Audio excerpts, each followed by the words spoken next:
नमस्कार, मी प्रशांत सागवेकर. महाराष्ट्र कॉलिंग या कार्यक्रमात तुम्हा सगळ्यांचं आज पुन्हा एकदा मनापासून स्वागत. आज आपण चर्चा करतोय गूढ आयुष्याचं सरळ समाधान या विषयावरती आणि यावर मार्गदर्शन करण्यासाठी आज माझ्यासोबत पुन्हा एकदा आहेत सुप्रसिद्ध राज ज्योतिष यांत्रिक माधव गुरुजी सर. आपण सरांचं स्वागत करूया. सर नमस्कार. कार्यक्रमात मनापासून स्वागत. कार्यक्रमाला सुरुवात करण्याआधी आपण सरांची थोडक्यात ओळख करून घेऊया. माधव गुरुजी यांनी दिल्लीच्या शुक्राचार्य ॲस्ट्रॉलॉजी सेंटरमार्फत ज्योतिषशास्त्राच्या विविध शाखांचा तब्बल 16 वर्षांचा अभ्यासक्रम पूर्ण करत राज्य ज्योतिष यांत्रिक ही पदवी संपादन केली. एक गोष्ट या ठिकाणी मला आवर्जून नमूद करायची आहे आणि ती म्हणजे हा अभ्यासक्रम प्रदीर्घ अभ्यासक्रम खरं तर पूर्ण केलेले महाराष्ट्रामध्ये आजच्या घडीला फक्त 7 जण आहेत आणि माधव गुरुजी हे त्यांच्यापैकीच एक आहेत. ॲडव्होकेट माधव गुरुजी हे रायगड जिल्ह्यातले आहेत.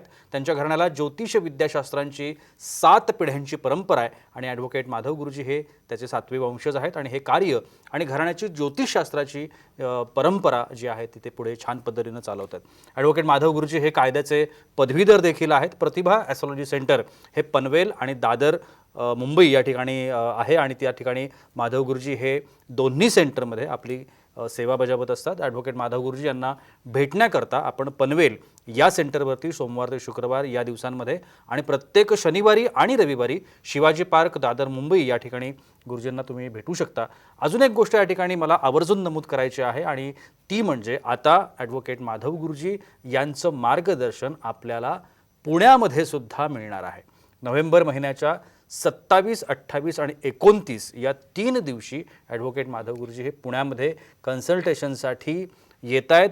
त्यामुळे ज्या कोणाला आत्ता माधव गुरुजी यांना पुण्यामध्ये भेटायचं असेल त्यांनी खाली दिलेल्या ज्या काही नंबर आहेत त्या नंबरवरती तुम्ही तुमची अपॉइंटमेंट बुक करू शकता. आत्ता स्क्रीनवरती तुम्हाला हे सगळे नंबर दिसत आहेत माधव गुरुजींचे. त्यामुळे या नंबरवरती तुम्ही संपर्क करा आणि तुम्हाला निश्चितपणानं पुण्यामध्ये सरांना भेटता येणार आहे. चला तर मग आजच्या विषयाला आजच्या चर्चेला आपण सुरुवात करूया. पुन्हा एकदा स्वागत मनापासून. खूप महत्त्वाच्या विषयावरती गेल्या 3-4 भागांपासून आपण चर्चा करतोय. आज एक वेगळ्या प्रश्नानं मी सुरुवात करणार आहे आजच्या कार्यक्रमाची. अनेकांची ही तक्रार असते की काहीही केलं तरी कामच होत नाही असं ते म्हणतात. मग ते कोणत्याही स्वरूपाचं असो, मग कधी ते आर्थिक स्वरूपाचं असतं, कधी मानसिक समाधान मिळण्याबाबतचं सुद्धा असतं. समाधानच मिळत नाही, कामच होत नाही, असं एक नकारात्मकता त्या व्यक्तीच्या आयुष्यामध्ये, घटनांमध्ये, परिस्थितीमध्ये आपल्याला जाणवते आणि हे वाक्य त्यांच्या तोंडी असतं. याला काही उपाय असतो का आपल्या ॲस्ट्रॉलॉजीच्या दृष्टिकोनातून? याच्यात काही मार्गदर्शन करता येऊ शकतं का? प्रशांत, अगदी म्हणजे सोप्या शब्दामध्ये सांगणारी ही समस्या आहे. म्हणजे की जे शब्द तुम्ही वापरलेत की काहीच काम होत नाही, म्हणजे की जसं नॉर्मली लोक भेटायला येतात तर थोडा वेळ लागतो भेटायला. अपॉइंटमेंट म्हणजे की बाहेर बसून असतात आणि अर्ध्या तासानं ते ज्या वेळेला अर्धा एक तास बसल्यानंतर समोर येतात त्यावेळेला आल्या पहिलं म्हणजे की त्यांना इतकं उफाळून आलेलं असतं की मी विचारतो की काही पत्रिका वगैरे आणली आहे का? ते म्हणतात हो आणले, पण गुरुजी तुम्हाला एक सांगू का, माझं कुठलंच काम होत नाही. मग हे कुठलंच काम होत नाही म्हटल्यानंतर ते सांगण्याचा त्याचा स्वर इतका असतो की खरोखर ही समस्या आहे की कुठलंच काम होत नाही. आता याच्यामध्ये बघितलं आपण की ही समस्या सांगायला खूप सोपी आहे की कुठलंच काम होत नाही, पण सहन करायला भरपूर अवघड आहे. म्हणजे की ज्याच्या बाबतीमध्ये खरोखर ही होते ना त्याला समजतं की काम होत नाही म्हणजे नक्की काय होतं. आता काम होत नाही नक्की काय होतं किंवा कामच होत नाही या प्रश्नाचं जर आपण पूर्णपणे म्हणजे की या समस्येचं आकलन केलं तर या आकलनामध्ये प्रशांतजी अगदी थोडक्यात सांगायचं झालं ना तर समस्या एकच असते, पण ती समस्या अशी असते की ती मोठी असते की त्या मोठ्या समस्येला अनुसरून म्हणजे तिच्यावर अवलंबून बाकीची कामं असतात आणि मग ते एक काम अडकलं ना की लाईनीने बाकी सगळी कामं अडकतात म्हणजे. आणि मग त्याच्या आयुष्यामध्ये ही शोकांतिका निर्माण होते की तो म्हणतो माझं कुठलंहीच काम होत नाही. परत याचे परिणाम खूप भयानक होतात. परिणाम इतके भयानक होतात की माणूस हताश होतो, नैराश्यमय जीवन होतं, कारण आपण प्रयत्न करतो आणि आपल्याला यश मिळत नाही, आपलं कुठलंच काम होत नाही. तर नॉर्मली माणसाचा कॉन्फिडन्स लेवल पण त्याच्यामध्ये डाऊन होते आणि अक्षरशः म्हणजे की तो इतका नैराश्याला होतो की असं वाटतं त्याला की कुठलंच काम करू नये आता, कारण जर होतच नाही आहे काय तर कशाला करायचं. आता सोप्या याच्यामध्ये ह्या गोष्टी समजावून घेतल्या आपण ज्यावेळेला की मोठं काम एखादं रखडतं. मोठं काम म्हणजे काय रखडतं तर तुमचं घराचं काम रखडलं, तर घराचं काम रखडलं तर त्याच्यावर अवलंबून किती गोष्टी असतात. आता कधी कधी असं असतं की घर चांगलं नाही, घर चाळीमध्ये म्हणून त्याचं लग्न रखडलेलं असतं. एखाद्या व्यक्तीचं असं आहे की विवाह झालेला आहे आणि लग्नामध्ये डिवोर्सची केस झाली आहे, डिवोर्स ते घेणार आहेत, दोघांची मानसिकता आहे, दोघेही वेगळे झालेत, पण डिवोर्सच होत नसेल, ते कोर्टामध्ये पेंडिंग आहे, तर दोघांच्याही नवीन आयुष्याला सुरुवात होत नाही आहे. मग त्या परिस्थितीमध्ये तेच आयुष्य त्यांना जगत राहावं लागतं. आणि हा ज्या समस्या असतात या सगळ्या समस्या याच्यामध्ये येतात की माझं कुठलंच काम होत नाही. आता याच्यामध्ये छोटं एक उदाहरण द्यायचं झालं ना, तर त्याच्यामध्ये असं आहे की प्रफुल्ल नावाचं आमचं एक क्लायंट आहे. तर त्यांचं मुंबईमध्ये घर आहे आणि मुंबईमध्ये घर चाळीमध्ये घर आहे. ते आता रिडेव्हलपमेंटला गेलं आहे आणि गेली 3 वर्ष ते रिडेव्हलपमेंटला गेलं आहे. आता रिडेव्हलपमेंटला गेलं आहे, ते चाळीमध्ये राहतात. तर ते आता जिथपर्यंत बिल्डर त्यांना भाड्यानं दुसरं देत नाही तोवर ते शिफ्ट होणार नाही, तिथे बांधकाम चालू होणार नाही, त्याच्यापुढे ते कंप्लीट होईल, त्याच्यापुढे त्यांना घर भेटेल. म्हणजे ते त्याच घरात राहिलेत. आता हा वयाचं आलं, याचं 31 वय आता, म्हणजे लग्नाचं तर बघायला पाहिजे. मग लग्नाला मुली पण सांगून येतात का आता हा सर्व्हिसला चांगला आहे, परंतु घर बघायला आले आणि घर चाळीमध्ये लॅट्रिन बाथरूम बाहेर आहे म्हटल्यानंतर लग्न कॅन्सल होऊन जातं, लग्न जमत नाही. मग आता लग्न जमत नाही, त्यामुळे पुढच्या आयुष्याला कुठल्याही सुरुवात नाही, पुढचा काही निर्णय घेता येत नाही. मग असा प्रफुल्ल ज्यावेळेला समोर येतो त्यावेळेला काय सांगतो की माझं कुठलंच काम होत नाही. मग ज्यावेळेला असे केस बघितले की त्याचं कुठलंही काम होत नाही, त्यावेळेला त्यांना म्हटलं की तुमच्या घराचं रिडेव्हलपमेंट होणार आहे, तुम्हाला त्या जागेवर फ्लॅट मिळणार आहे. तुम्ही डायरेक्ट बिल्डरला विचारा ना की मला तुम्ही आत्ता पैसे दिले तर किती पैसे द्याल, मला त्या फ्लॅटची किंमत मला आत्ता देऊन टाका, मी तुम्हाला तसा हँडओव्हर करून टाकतो फ्लॅट. ते म्हणले असं होईल का म्हणून. मी बोललो 100% होईल, फक्त तुमचं काम होत नाही ना, याच्यावर तुम्हाला समस्येवरती उपाय तुम्हाला करायला पाहिजे. तो उपाय तुम्हाला सांगतो तो करा. तर त्याच्यामध्ये पवळं आणि मोती एकत्र मी त्यांना वापरायला सांगितलं. त्यांनी बनवूनही घेतली रिंग आणि त्याच्यानंतर त्याच आठवड्यामध्ये ते बिल्डरला भेटले ज्याने रिडेव्हलपमेंटला घेतलेलं त्याला, आणि सांगितलं की असं असं आहे वगैरे. तर तो म्हटलं की ठीक आहे, तुमच्या फ्लॅटचं एवढं व्हॅल्युएशन होतं, तुम्हाला किती अपेक्षित आहेत पैसे. यांनी एक फिगर सांगितली लगेच की मला एवढे पैसे अपेक्षित आहेत. तो म्हटला मी सांगतो म्हणून, आणि सांगतो म्हणला. त्याच्यानंतर मग जे उपाय होते त्या उपायामध्ये दुसरा उपाय त्यांनी केला प्रफुल्लनी, आणि उपाय करून झाल्याच्या नंतर मग बिल्डरने समोरून बोलवलं आणि सांगितलं की तुमच्या समोरची जी बिल्डिंग आहे त्याच्यात माझा एक 1 BHK फ्लॅट आहे, तो तुमच्या बजेटमध्ये येणार नाही, त्याला वरती तुम्हाला 15 लाख भरावे लागतील, पण तुम्ही बघून घ्या पसंत पडतोय का. मग हा प्रफुल्ल बघायला गेला. त्याच्या काकांनी सांगितलं की तू घेऊन टाक, तुझं फ्लॅटचं काम होत असेल तर लोन वगैरे नको काढू, वरती 15 लाख रुपये मी देऊन टाकतो. तर 15 लाख रुपये काकाने बिनव्याजी दिले की त्याला परत द्यायचे, पण ठीक आहे नंतर द्यायचे, त्याला काही व्याज वगैरे लागणार नाही. आणि त्यांनी ते घर घेतलं. मग ते त्या नवीन घरामध्ये शिफ्ट झाले. शिफ्ट झाल्यानंतर नॉर्मली त्याचं रजिस्ट्रेशन वगैरे करून 1-1.25 महिन्यामध्ये सगळी प्रोसिजर कंप्लीट झाली आणि पुढच्या 1 महिन्यामध्ये त्याचं लग्न पण जमलं. म्हणजे आज जर बघितलं तुम्ही की पुढे लग्न जमलं, पुढे लग्न होईल आणि पुढच्या जीवनाला सुरुवात होईल. म्हणजे जे एक त्याचं रिझन होतं की काहीच काम होत नाही, तर समस्या असे असते की मोठं काम रखडलेलं असतं आणि त्याला अनुसरून जी कामं असतात ती रखडलेली असतात, आणि मग त्यामुळे माणसाला असं नैराश्य निर्माण होतं किंवा ही समस्या निर्माण होते की माझं कुठलंच काम होत नाही. परत ह्याच्यावरती उपाय खूप सोपे आहेत आणि मला वाटतं की हा प्रश्न किंवा ही समस्या प्रत्येकाच्या आयुष्यामध्ये आहे. आज कार्यक्रम बघण्याकरता आपले प्रेक्षक एवढे उत्सुक आहेत, तर मी समस्या सगळ्यांना जाहीरपणे सांगतो, याच्यावरती उपाय सगळ्यांना जाहीरपणे सांगतो की ही ज्यावेळेला तुमच्या आयुष्यामध्ये अशा विवंचनेमध्ये तुम्ही असाल की तुमचं कुठलंही काम होत नाही, तर त्याला सर्वात पहिले उपाय की तुम्ही 11 गुरुवार उपास करा. 11 गुरुवार तुम्ही फिक्स शेड्यूल करून घ्या आणि त्याच्यामध्ये उपास चालू करा. सकाळी उपास करून संध्याकाळी सोडा. तुम्ही ज्या दैवतावर श्रद्धा ठेवत असाल, मग तुमची साईबाबांवर श्रद्धा असेल, स्वामी समर्थांवर असेल, दत्तगुरूंवर असेल, ज्यांच्यावरही श्रद्धा असेल त्यांना श्रद्धा प्रमाण मानून तुम्ही 11 गुरुवार उपास करा. दुसरं पार्ट याच्यामध्ये ह्या 11 गुरुवारमध्ये एक पवळं आणि मोती याची रिंग बनवून तुम्ही वापरा. हे दोन्ही एकत्र बनवायचे. याच्यामध्ये वेगळी एक संकलन चंद्रमंगळाची सिद्धी येते जी तुम्हाला आम्ही करून देऊ, ती वापरायची. ही रिंग तुम्ही बोटामध्ये किंवा गळ्यामध्ये पॅन्डल करून कसंही वापरू शकता. आणि तिसरं काम म्हणजे की गाणगापूरची तुम्ही यात्रा करा. म्हणजे गाणगापूरला संगम आहे, 2 नद्यांचा संगम होतो. आपल्याला सगळ्यांना माहिती आहे की भीमा आणि अमरजया नद्यांचा तिथे संगम होतो. तर संगमावर स्नान करायचं आणि दत्तांचं दर्शन घ्यायचं. दुसरी आणखीन जवळची जागा आहे ती म्हणजे त्र्यंबकेश्वर. त्र्यंबकेश्वरला अनुपम शिला येते. ही आमची नाथ संप्रदायाची सर्वात पहिली जागा आहे की जिथे गोरक्षनाथांनी सर्वात पहिले उपदेश केला. त्या अनुपम शिलेला तुम्ही जाऊ शकता. त्याच्यामध्ये त्र्यंबकेश्वरला तुम्हाला माहिती आहे की श्रुत आहे की गोदावरी नदी आहे, पण तिथे अहिल्या नावाची पण नदी आहे आणि गोदावरी आणि अहिल्याचा तिथे संगम आहे. या संगमावर स्नान करायचं. तुम्ही अनुपम शिलेवरती या, अनुपम शिलेवरती दर्शन घ्या, तुम्ही मेडिटेशन करा, 10 मिनटं तिथे शांतपणे बसा. 11 गुरुवारमध्ये ही एक यात्रा म्हणजे गाणगापूरची किंवा त्र्यंबकेश्वरची दोनापैकी कुठलीही एक यात्रा, संगमाचं स्नान, पवळं मोती रत्न एवढं तुम्ही परिधान करा. मी 100% प्रतिभा ॲस्ट्रॉलॉजीतर्फे तुम्हाला शाश्वत करतो की कामच होत नाही ही समस्या आहे ना, ही तुमची पूर्णपणे पार होईल. याच्यापुढे तुम्ही जे काम हातात घ्याल 100% तुम्ही यशस्वी व्हाल. आणखीन एक समस्या आपल्या सगळ्यांच्या आयुष्यामध्ये आपण सगळेजण बघतो आणि ती म्हणजे नात्यांमधला दुरावा. अनेक नाती आहेत आपल्या सगळ्यांच्यामध्ये, पण अनेकदा अनेक गोष्टींमुळं, कधी बाहेरच्यांनी सांगून, कधी घरातल्या काहीतरी भांडणांमुळे, वादविवादामुळे या नात्यांमध्ये दुरावा निर्माण होतो. घटस्फोटांचं आज जर समाजातलं आपण प्रमाण बघितलं तर ते पण कमालीचं वाढलेलं आहे. अशा सगळ्या सिच्युएशनमध्ये हा नेमका परिणाम कशाचा असतो हे अनेक वेळेला कळत नाही. मग हा ग्रहांचा परिणाम असतो का? आणि दुसरी गोष्ट, ॲस्ट्रॉलॉजीसारख्या क्षेत्रामध्ये या सुद्धा समस्येवरती आपण काही वे आउट काढू शकतो का? मार्ग असतात का? दुरावा निर्माण होणं म्हणजे जे नातेसंबंधामध्ये आपण आहोत तर आपण बघितलं तर आपण समूहाने राहतो, म्हणजे आपण कमोडिटीने राहतो. आपली प्रत्येकाशी वेगवेगळ्या प्रकारची नाती असतात. मग नात्यांमध्ये आपण डिवायडेशन करायचं म्हटलं तर जसं फॅमिली संसाराचं नातं येतं, पती पत्नी असेल, सासू सासरे असतील, दीर आणि भावजाई असेल, नंदा आणि भावजाई असेल, अशी अनेक नाती आपल्या सांसारिक जीवनामध्ये असतात. दुसरं आपण बघितलं तर व्यावहारिक जीवन आहे. तर व्यावहारिक जीवन म्हणजे आपलं कार्यालयीन क्षेत्र, की कार्यालयीन क्षेत्रामध्ये आपण चिकार लोकांशी अटॅच असतो. काही लोकांचे आपले ते बॉस वगैरे असतात, ते आपल्यावरती असतात, त्यांच्याबरोबर आपले रिलेशन्स असतात. काही लोक आपल्या हाताखाली काम करणारे असतात, तर त्यांच्याबरोबर पण आपले रिलेशन येतात. तिसरं जसं प्रेमसंबंध येतात किंवा संसार येतं, याच्यामध्ये पूर्णपणे प्रेमामध्ये जसं प्रिय आणि प्रेयसी असते, तसं विवाहामध्ये पत्नी आणि पती असतो. ही सगळी नाती आपल्या समोर आहेत म्हणजे. आणि काही नाती जागतिक आहेत, म्हणजे की ॲस्ट्रॉलॉजीमध्ये जागतिक नातं म्हणून एक स्वरूप आहे, म्हणजे की हे जागतिक नातं आहे. या जागतिक नात्यामध्ये पहिली मैत्री येते, की मैत्रीचं नातं हे म्हणजे की जागतिक आहे. त्याच्यानंतर तुम्हाला लाभलेला ड्रायव्हर, म्हणजे आता तुम्हाला समजेल म्हणून मी ड्रायव्हर म्हणतो. तुम्ही जर संहितेमध्ये बघाल तर त्याचा सारथी असा उल्लेख केलेला आहे, की सारथी, की तो तुम्हाला चालवतो. त्यांनी जर एखाद्या ठिकाणी ठरवलं की नाही तुम्ही वेळेत पोचायचं, तर तुम्ही नाही पोचू शकत, भले तुम्ही किती हे असेल तरी. तर तो सारथी पण तेवढा इम्पॉर्टंट आहे. तर असा मित्र, सारथी आणि तिसरं तुम्हाला समजेल म्हणून की रूममेट, की जे घरी तुमचं सगळं काम सांभाळते, पूर्ण घर सांभाळते, स्वच्छ ठेवते वगैरे. हे तर ही जागतिक नाती आहेत. म्हणजे यातला एक माणूस जरी सरकला ना तरी तुमचं अख्खं डिस्टर्ब होतं. आता कधी कधी आपण हा विचार करतो की आपली काही चूक आहे का, आपली काही चूक आहे का, आणि आपल्याला 100% लक्षात येतं की आपली काही चूक नाही आहे. आपण जसे बिहेवियर करतो त्याप्रमाणे बरोबर आहे. आपण जेवढा रिस्पेक्ट द्यायचा तेवढा प्रत्येकाला रिस्पेक्ट देतो.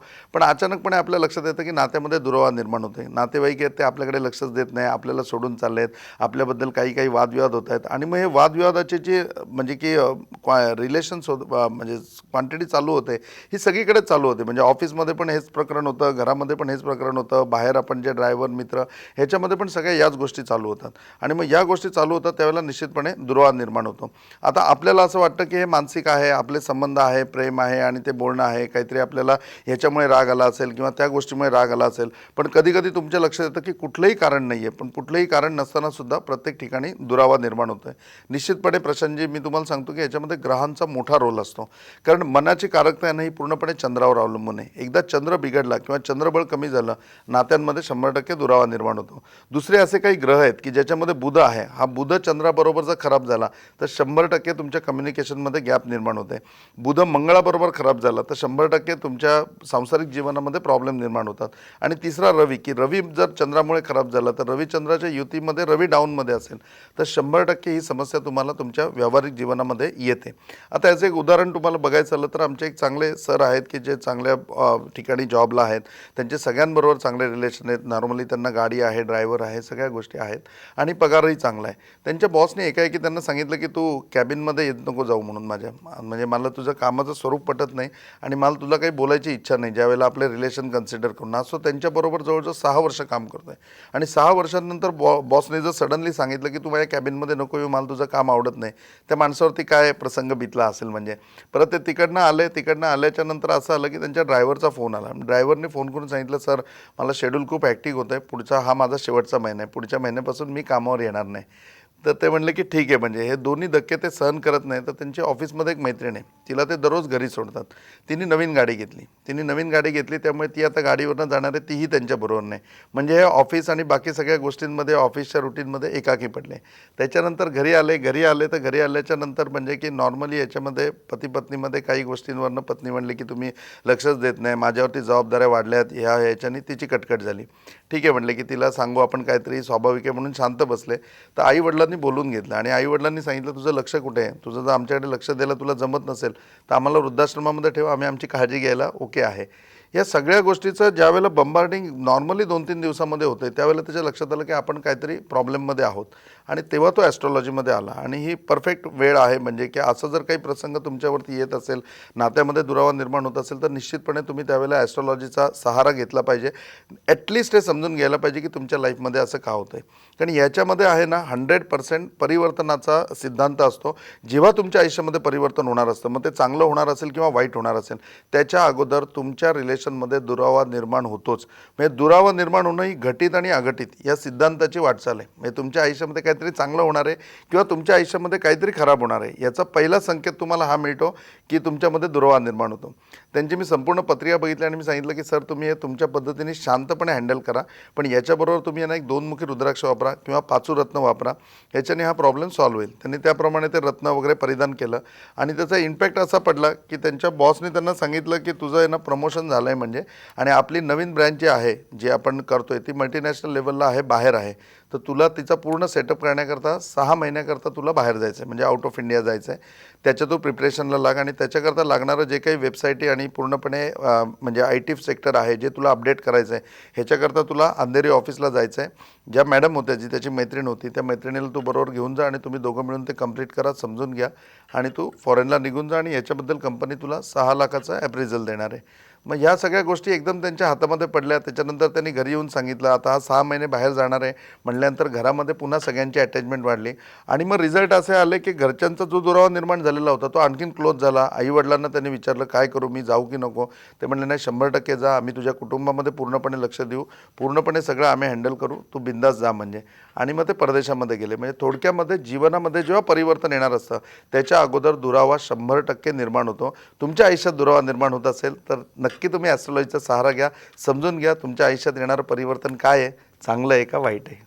नक्कीच खूप छान असं मार्गदर्शन जसं सर नेहमीच करत असतात की आपल्या सगळ्यांच्या आयुष्यामधल्या या अगदी सर्वसामान्य गोष्ट असतात पण त्या आपलं आयुष्य अफेक्टेड करत असतात आणि हे जर व्हायला नको असेल तर मार्गदर्शन घेणं आलं, माहिती घेणं आलं आणि त्याकरता आता स्क्रीनवरती सरांचे नंबर तुम्हाला दिसत आहेत. जसं मी अगोदर सांगितलं सोमवार ते शुक्रवार यामध्ये सर पनवेलमध्ये असतात आणि शनिवार आणि रविवार सर दादरला असतात. एक बदल सरांनी जो आता आपल्याला सगळ्यांना खूप छान पद्धतीने सांगितलेला आहे, पश्चिम महाराष्ट्रामध्ये पुण्यामध्ये सर 27-28-29 नोव्हेंबरला आहेत. त्यामुळे या 3 दिवसांमध्ये पश्चिम महाराष्ट्र आणि आजूबाजूच्या लोकांना त्या ठिकाणी सरांना भेटण्याची संधी आहे. अजूनही खूप सारं मार्गदर्शन आहे पण वेळ होते एका छोट्याशा विश्रांतीची. कुठे जाऊ नका, पाहत राहा महाराष्ट्र कॉलिंग.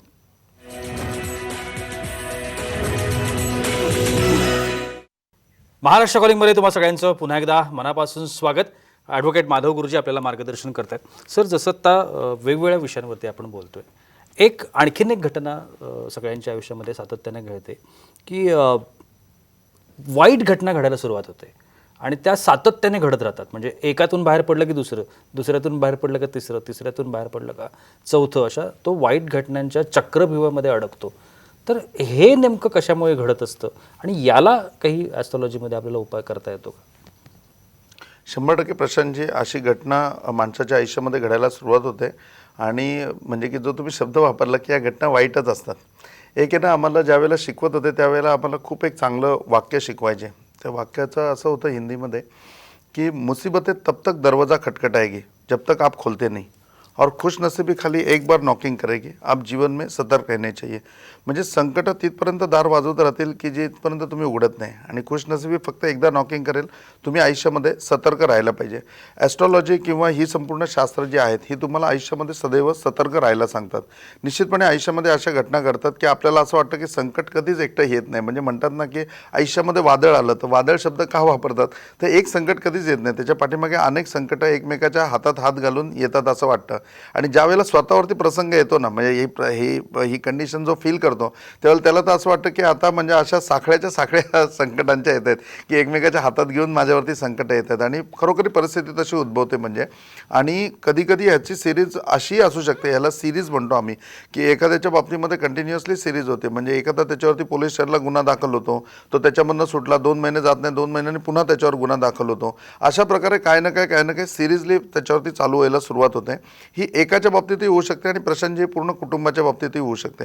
म्हणजे अख्खं कुटुंब एकाच गोष्टीने किंवा एकाच तऱ्हेने बाधित होतं पूर्णपणे. म्हणजे प्रत्येकाच्या आयुष्यामध्ये तीच समस्या येते की एकाची नोकरी गेली तर उरलेल्या घरातल्या सगळ्या लोकांची नोकरी जाते आणि अख्खाच्या अख्खं घरामध्ये म्हणजे की सगळी माणसं घरामध्ये बसून राहतात. अशी कंटिन्युअसली त्याच्यामध्ये येतात. म्हणजे आणि ही संकट निर्विवाद येतात. तर ह्याच्या पाठीमागे श्रद्धा आणि सबुरी. सर्वात पहिली गोष्ट म्हणजे तुमच्या आयुष्यात जर असं होत असेल की तुमच्यावर कंटिन्यू संकटं येत आहेत आणि लागोपाठ तुम्ही त्या सगळ्या गोष्टी फेस करताय आणि आणि तुम्ही खूप म्हणजे की प्रचंड नैराश्यामध्ये किंवा तुमचा आत्मविश्वास जातोय, तर निश्चितपणे त्यावेळेला तुम्ही ॲस्ट्रॉलॉजीचा सहारा घेऊ शकता.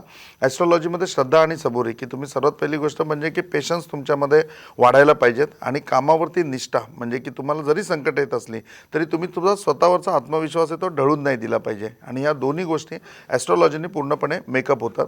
तिसरी गोष्ट म्हणजे की असं ज्यावेळेला तुमच्यावरती संकट येतात त्याच्या वेळेला ही संकटं जरी येत असली तरी ही फक्त आणि फक्त तुमच्याकरता इंटिमेशन्स असतात.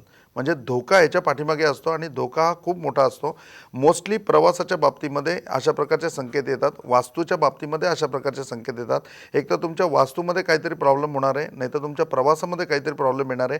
पण जो होणार आहे तो तुमच्या ह्याच्यामध्ये 100% मृत्यूयोगापर्यंत जाऊ शकतो, मृत्यूतुल्य संकटांचा तुम्हाला सामना होऊ शकतो, हे सांगण्याची ती इंटिमेशन असते. तेव्हा असं जर तुमच्या बाबतीत होत असेल ना, तर अज्ञानात राहू नका किंवा घाबरून राहू नका. त्याच वेळेला तुम्ही सदृश्य व्हा, त्याच वेळेला तुम्ही समोर येऊन जे होणार आहे त्याचं तुम्हाला ॲटलिस्ट आकलन करून घ्या, की निश्चितपणे त्याच्यावर उपाय करून तुम्ही वाचू शकाल. माझ्याकडे एक कुटुंब होतं, ज्या कुटुंबामधले सर जे आहेत म्हणजे त्यांचा अचानक जॉब गेला. ते जॉब गेला म्हणून घरी आले, 2 दिवसांनी त्यांच्या मुलीचाही जॉब गेला. मुलीचा जॉब गेला, मुलींनी घरी सांगितलं नाही. 1 आठवड्यानंतर तिने सांगितलं, पण ज्यावेळेला तिने डिक्लेअर केलं त्यावेळेला लक्षात आलं की घरातल्या सगळ्यांचा जॉब गेला. आईचाही जॉब गेला, वडिलांचाही गेला, मुलाचाही गेला आणि मुलीचाही गेला. आता हे कुटुंब राहत होतं तर यांचं असं डुप्लेक्स घर आहे, खाली आणि वरती.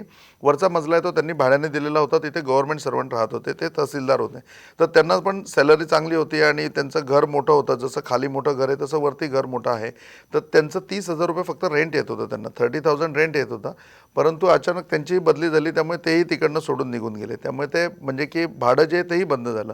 मग अशा वेळेला ते आले आणि त्यांनी म्हणजे की ॲस्ट्रॉलॉजीमध्ये, प्रतिभा ॲस्ट्रॉलॉजीमध्ये आले आणि आपल्याकडे विचारलं की असं असं माझ्या आयुष्यामध्ये होतं आहे आणि सिरियली आम्ही सगळे घरी बसलो आहे, इथपर्यंत ठीक आहे, पण आता भाड्याचा इन्कम पण बंद आला की सगळे पैसे, सगळी आवक एकदम का थांबली, याच्या पाठीमागे काय आहे. आणि मी त्यावेळेला प्रश्नकोंडी बघितली आणि मी सांगितलं की सर तुम्ही असं करू शकता का की कुठे महिन्याभराकरता शिफ्ट होऊ शकतं का. ते म्हणले की महिनाभर किंवा 15 दिवस तरी व्हायला काही हरकत नाही, कारण आता आम्हाला काही काम नाहीच आहे आणि आत्ताच्या ह्याच्यामध्ये कुणाला नोकरी लागेल असं कुणाची मानसिकता पण नाही आहे इमिजिएट, की कोण कुठे ट्रायही करत नाही किंवा दिशाच नाही आहे. तर सर्वात पहिले सांगा त्याप्रमाणे करू. मग त्यांना सांगितलं की नाही, तुम्ही सगळ्यांनी सर्वप्रथम की दत्तांची काही उपासना चालू करा किंवा सर्व कार्य सिद्धी यंत्र आपण पूजनामध्ये ठेवू आणि दत्तयाग आपण करू म्हणून. तर ते म्हणले की ठीक आहे, मग गावाला जाऊन येऊ, आल्यावर करू का. मी म्हटलं हो तुम्ही जा म्हणून. सगळेजण म्हणले गावाला मी पूर्ण फॅमिली घेऊन शिफ्ट होतो. ते फॅमिली घेऊन मस्त 15 दिवस गावाला म्हणून गेले की चला आपण रेस्ट घेऊ, थोडं माइंड फ्रेश होईल आपलं आणि त्याच्यानंतर येऊ. प्रशांतजी, या 15 दिवसामध्ये घराला आग लागली आणि घराला आग लागली ती इतकी भयानक आग लागली की घरामध्ये जर कोणी असतं तर जीवितहानी 100% झाली असते. पूर्ण घर जळून खाक झालं. सुदैवाने दुसऱ्या दिवशी ते इकडे आल्यानंतर फक्त एवढंच चांगलं झालं की इन्शुरन्स वगैरे या गोष्टीमधनं त्यांना रिकव्हरी मिळाली, म्हणजे लॉस झालेला होता तो लॉस बेअर झाला. पण जर जीवितहानी झाली असती तर ती कुठनंच भरून आली नसती. त्यांनी पहिलं घराचं रिनोव्हेशन करून घेतलं. रिनोव्हेशन झाल्यानंतर आम्ही दत्तयाग केला आणि सर्व कार्यसिद्धी यंत्र त्यांच्या घरामध्ये बसवलं. त्याच्यानंतर मग प्रामुख्याने लगेच असं म्हणता येणार नाही, परंतु 6 महिन्याच्यात त्यांना सगळ्यांना पुन्हा जॉब लागला, पुन्हा पूर्ववत त्यांची परिस्थिती झाली. आज ते आनंदाने राहतात. म्हणजे ज्या वेळेला सांगायचं तात्पर्य हे आहे की अशा प्रकारच्या घटना कंटिन्युअसली घडत आहेत, एकावर एक संकटं तुमच्याकरता येत आहेत, त्यावेळेला तुम्ही ती सहन करत बसू नका. तुम्ही पहिले ज्या ठिकाणी तुम्हाला चांगलं मार्गदर्शन असेल त्या ठिकाणी या किंवा प्रतिभा ॲस्ट्रॉलॉजीमध्ये मी तर म्हणजे की मोस्ट वेलकम सांगेन की तुम्ही 100% भेटा. तुम्हाला जेवढं चांगल्या प्रकारे निरसन करता येईल तेवढं आम्ही चांगल्या प्रकारे निरसन करून देऊ. किंबहुना तुमच्या बाबतीत असं होत असेल तर तुम्ही दत्तयाग करा किंवा सर्वकार्य सिद्धी यंत्र पूजनामध्ये ठेवा. 100% तुमचा पुढचा येणारा धोका हा निश्चितपणे टळेल, एवढं मी तुम्हाला खात्रीपूर्वक सांगतो. नक्कीच. आणि सर वेगवेगळ्या ठिकाणी असतात, तुम्हाला सगळ्यांनाच माहिती आहे. पनवेलमध्ये असतात, दादरमध्ये असतात, आता तर सर पुण्यामध्ये सुद्धा आहेत. त्यामुळे निश्चितपणानं तुम्ही या कुठल्याही ठिकाणी जे तुम्हाला नियर बाय आहे तुम्ही त्या ठिकाणी जाऊन सरांना भेटू शकता, त्यांची अपॉइंटमेंट घेऊ शकता. जे काही उपचार तुम्हाला हवेत, ज्या काही समस्या अडचणी आहेत त्यावर तुम्ही निश्चितपणानं सरांचं मार्गदर्शन घेऊ शकता. सर तुम्ही आजच्या कार्यक्रमात आलात आणि एवढी छान माहिती आमच्या प्रेक्षकांना दिली त्यासाठी अगदी मनापासून आभार. साईनाथ आप सबकी भली करे, गुरु गोरक्षनाथ आप सबकी भली करे, श्री गुरु निरंजननाथ विजय तेतराम आदेश. आणि याबरोबरच वेळ होते इथे सामण्याची. कुठेही जाऊ नका, पाहत रहा साम टीव्ही.